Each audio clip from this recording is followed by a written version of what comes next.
Good afternoon, Dayspring. Saturday afternoon it is. Special greeting to the men in our new community group.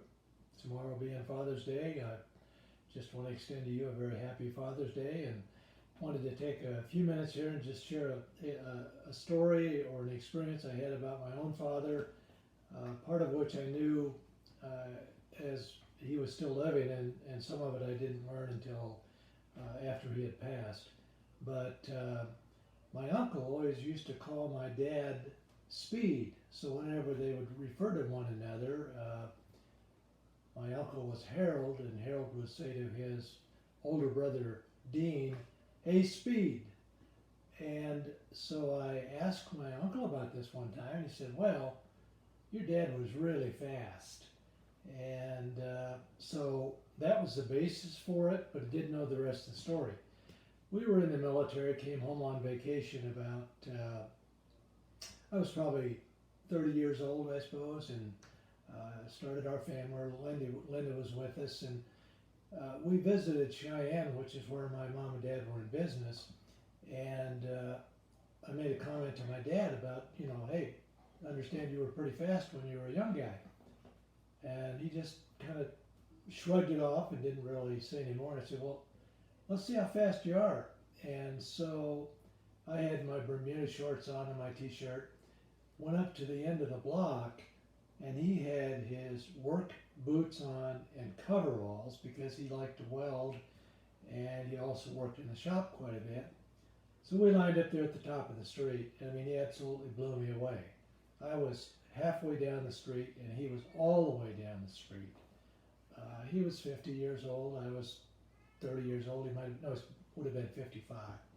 So later on, after my uncle passed, I was talking to my cousin, first cousin, and she said, well, you know the story about your dad and our dad, Harold.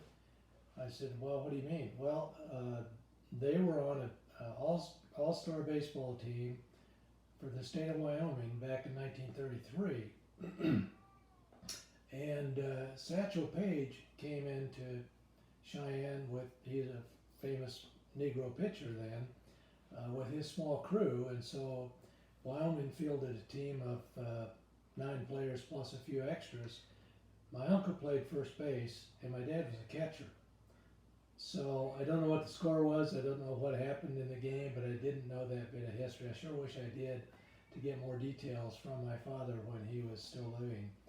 But I always did find it interesting as I got older and played high school baseball. I was a pitcher, and he always, work clothes, whatever, he would always want to catch me. And I just never really wondered or really understood why he had so much enjoyment about catching his son, who was a pitcher. Anyway, that's my story. I'm going to stick with it. Think about the one that you might have about your father. And we wish you all a very happy Father's Day.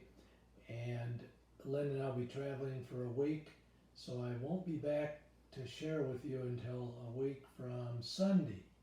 We're leaving tomorrow and we'll be back on Sunday evening, so I'll hope to have something by then. You have a blessed week on behalf of Linda and I, and ask you care leaders as well as class members to be thinking about how Dayspring will look in the future. We really need to pray about that and ponder what the best arrangement is for the class. God bless, and we'll talk to you in a week.